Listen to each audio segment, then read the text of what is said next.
Ուր է Էջմիածնի արդեն նախկին քաղաքապետ Դիանա Գասպարյանի ընտանիքի գազալցականում սպանության գործով հետախուզվող Ճապ Մականունով 33-ամյա Կարեն Բադալյանը, ինչ կասկածներ ունեն իրավապահները։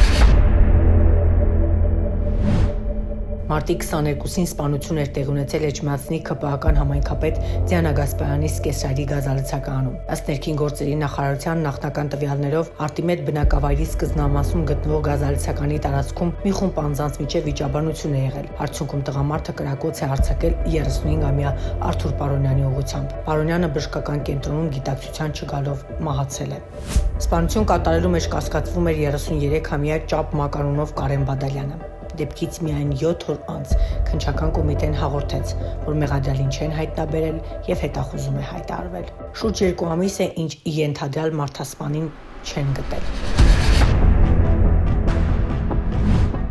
Էջմիածնի քաղաքում տարածված լուրերի Արթուր Պարոնյանը մի քանի ամիս առաջ վիճել է Դիանա Գասպարյանի ամուսնու Վաղարշապատի ավականու անդամ Արամայիս Միրզոյանի հետ, ինչն էլ նրա մոտ խորը հետքեր է թողել։ Թե ինչ թեմայի շուրջ են վիճել սպանվածն ու քաղաքապետի ամուսինը եւ ինչ կապ ունի նա հետախուզման մեջ գտնվող մեղադրյալ Բադալյանի ՔՊԱ-ական քաղաքապետի ընտանիքի հետ, առայժմ պարզ չէ։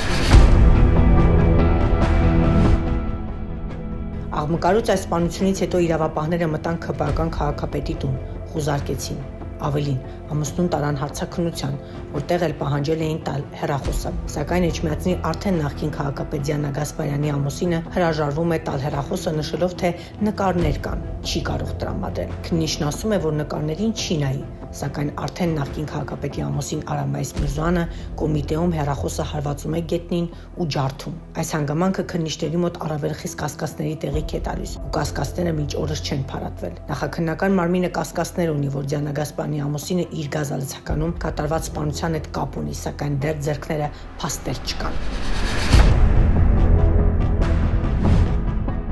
Այս աղմկարուց սպանության գործով միակ մեղադրյալը Էջմիածնի նախկին քաղաքապետ Դիանա Գասպարյանի ամուսնու գազալցականի աշխատակիցն է, որին մեղադրանք են առաջադրել սպանության հետքերը պարտակելու համար։ Գազալցականը, որտեղ տեղի է ունեցել սպանությունը, տեսանակահանման ձայնագրությունները չկան,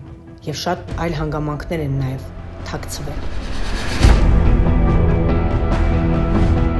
Ինչ կասկածներ ունեն սպանված Արթուր Պարոնյանի հարազատները։ Այս հարցերի պատասխան անձամբ փորձեցինք ստանալ սպանվածի հարազատներից, սակայն վերջիններս չցանկացան խոսել, նշելով՝ վատ վիճակում են։ Ինչ ապատայ։ Հա, բարև ձեզ։ Հա, ես ներողություն եմ խնդրում, Արթուրենց տունը սա է, հա։ Ես լրագրող եմ, ճիշտ ասած, չէ՞ խոսալ։ Ոչ մի հարց չեմ պատասխանում։ Մեր վիճակը շատ ծանր է, մենք ոչ մի հարցի պատրաստ չենք։ Շատ կներեք։ Ու մինչ իրավապահները ատամները սրած փաստեր են հավաքում ու հարազատները վատ վիճակում օրենքին են ապավինում, Դիանա Գասպարյանը կրակոցներից 2 ամիս անց հրաժարական է տալիս, առավել խորացնելով հանրության կասկածները։ Հետևենք քննության ընթացքին։